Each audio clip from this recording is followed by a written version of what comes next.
Ugh, what is that supposed to be? Some kind of weird bird? Honestly, that tattoo on your arm is just plain ugly. Why would you even show that in public? If you believe that people who served our country deserve respect, not rude words, type "Respect our heroes" below. Arthur Miller stood at the counter of the county records office. He was an older man, with kind eyes and hair that was more gray than brown. He wore a simple, clean shirt, its short sleeves revealing a faded blue and gray tattoo on his forearm. It was an anchor, entwined with a rope, and the letters USN below it. He had come to get a copy of his grandson's birth certificate. A happy task, he thought. He had served in the United States Navy for 30 years. That tattoo was a mark of pride, a reminder of his time on ships, of storms weathered, of friends made, and of duties done. It was not ugly to him. It was a part of who he was. Arthur looked at the young clerk behind the counter. The clerk had bright pink hair and a bored look on his face. He was tapping a pen impatiently. "Excuse me?" Arthur said, his voice calm, though a knot was tightening in his stomach. He was not a man who looked for trouble. The clerk sighed loudly. "I said, your tattoo. It's an eyesore. People should think before they get such things. Anyway, what do you want?" He did not make eye contact. Arthur felt a flush creep up his neck. He had faced far worse than a rude young man. He had faced enemy fire. He had saved lives. But this, in a quiet office in his own country, felt like a small, sharp stab. "I would like a copy of my grandson's birth certificate, please," Arthur said, keeping his voice steady.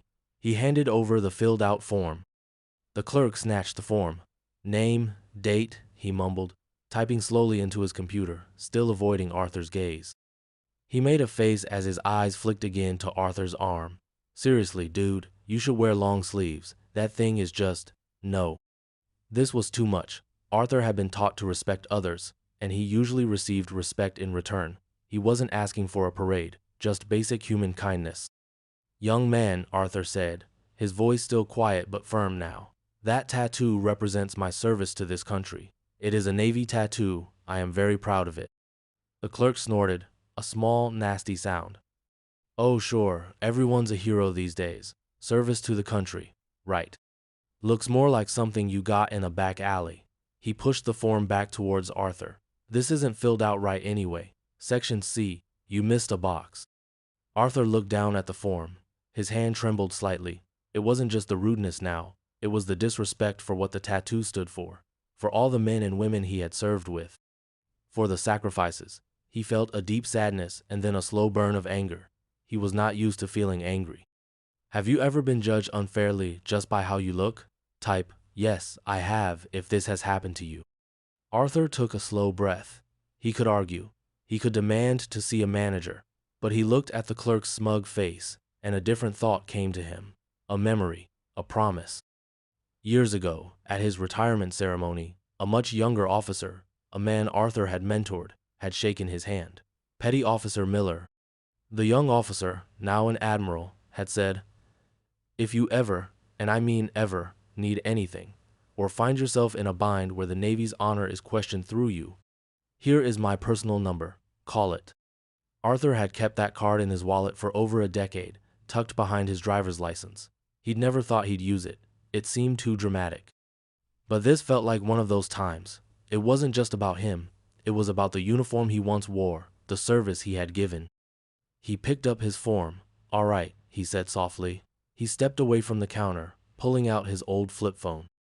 The other people in the waiting area looked down, pretending not to notice, but Arthur could feel their eyes on him. He felt embarrassed, but also determined. He found the number. His finger hovered over the call button. Was this too small a thing? But the clerk's sneering face, the dismissal of his life's work as ugly, echoed in his mind. He pressed call. The phone rang twice. A crisp, official voice answered. "Admiral Harrison's office."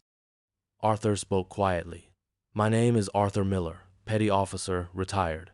Admiral Harrison gave me this number a long time ago. He asked me to call if I ever needed assistance." There was a pause. Then, "One moment, Mr. Miller." Arthur waited. The clerk was now smirking at him, whispering something to another clerk who glanced over and giggled. Arthur felt his cheeks burn. Then, a new voice, deep and familiar, came on the line. "Arthur? Arthur Miller? Is that really you?" Yes, Admiral Harrison. It's me, Arthur said, relief washing over him. I am sorry to bother you, sir. Nonsense, Arthur. What's going on? You sound troubled. Arthur quickly explained where he was and what the clerk had said about his service tattoo. He kept his voice low, reporting the facts, just as he would have reported a problem on his ship. When he finished, there was a moment of silence. Then Admiral Harrison's voice came back, cold as steel. Where did you say you are, Arthur? The county records office on Elm Street? Yes, sir. Stay right there. I'm not far. I'll be there in 10 minutes. Less if traffic is kind. The line went dead. 10 minutes. Arthur put his phone away. He stood by the wall, waiting. The clerk called out, Hey, old man, are you going to fix that form or just stand there making phone calls? Arthur didn't answer. He just waited. He felt calmer now. Help was coming. Less than 8 minutes later, the main doors of the county records office swung open with force. Two men in immaculate United States Navy dress white uniforms strode in. The one in front was tall and broad-shouldered, with 4 silver stars gleaming on each shoulder board. It was Admiral Harrison, looking every bit the commander of a fleet. His face was set in a grim line. The office went silent. Everyone stared. The chattering stopped. The clerk's jaw dropped, his smug expression vanishing like mist in the sun. Admiral Harrison's eyes scanned the room, instantly finding Arthur standing by the wall. Ignoring everyone else, the Admiral marched directly towards Arthur. He stopped 2 feet away, his back ramrod straight. Then, in a move that echoed across the suddenly hushed room, Admiral Harrison raised his hand in a sharp, perfect salute. Petty Officer Arthur Miller. Admiral Harrison's voice boomed, clear and strong. It is an honor to see you again, sir. Arthur, surprised by the formal address in such a place, automatically straightened up, a lifetime of training kicking in. He returned the salute, though he was in civilian clothes. Admiral Harrison, good to see you too, sir. The Admiral dropped his salute and then warmly grasped Arthur's arm, his eyes falling on the tattoo. 30 years of loyal service, 2 tours in hostile waters, commendation medals for bravery.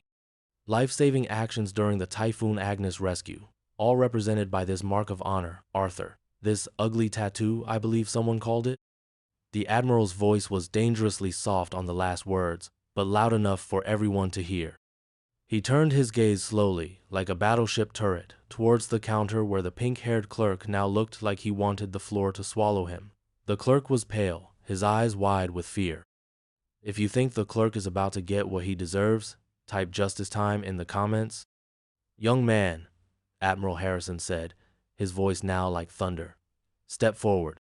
The clerk stumbled out from behind the counter, looking very small and very scared. The other clerk who had giggled now looked terrified. Did you, the Admiral continued, his eyes like ice chips, refer to this veteran's United States Navy service tattoo as ugly? The clerk stammered, I didn't mean, I mean. A simple yes or no will do, the Admiral said, his voice dropping even lower, more menacing. Yes, sir, the clerk whispered, his head hanging. And did you mock his service to this nation? I thought he was just. You thought what? Admiral Harrison pressed. That a man who dedicates his life to protecting the freedoms you enjoy, freedoms that allow you to dye your hair pink and insult your elders, is someone to be scorned? This man, Petty Officer Arthur Miller, has forgotten more about honor, duty, and respect than you will ever learn. A door at the back of the office opened, and a flustered-looking woman in a suit rushed out. Admiral Harrison, I'm Susan Davis, the office manager.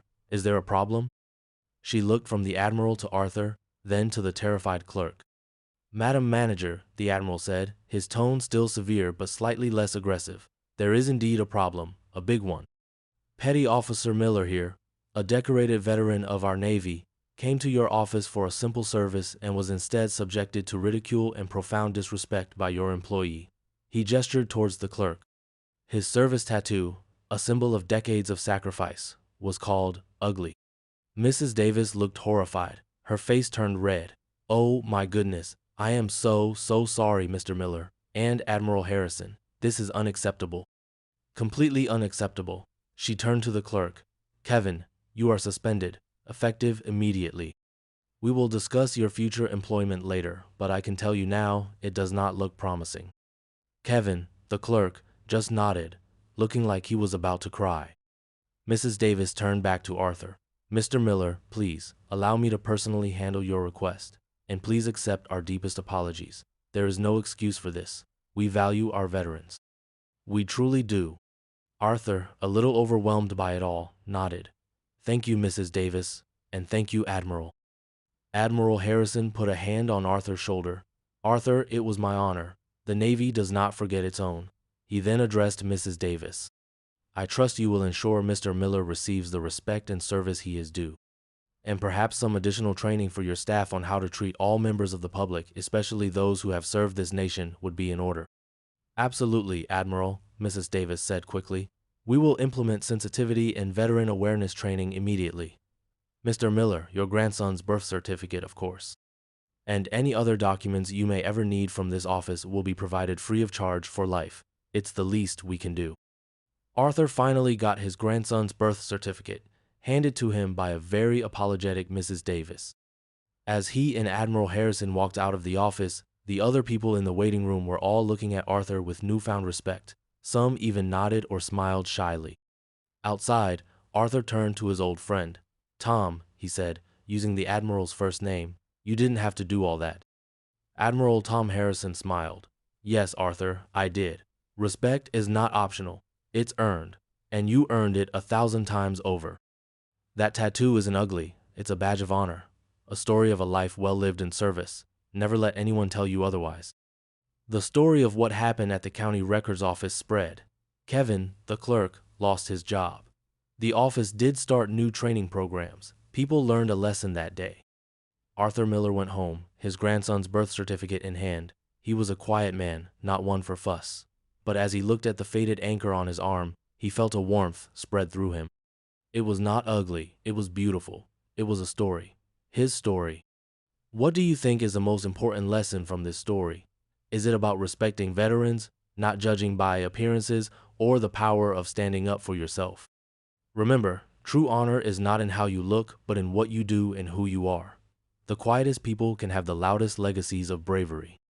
If you believe that heroes walk among us every day and that they deserve our kindness and respect, please subscribe to our channel for more stories like this. Never forget the sacrifices made for freedom.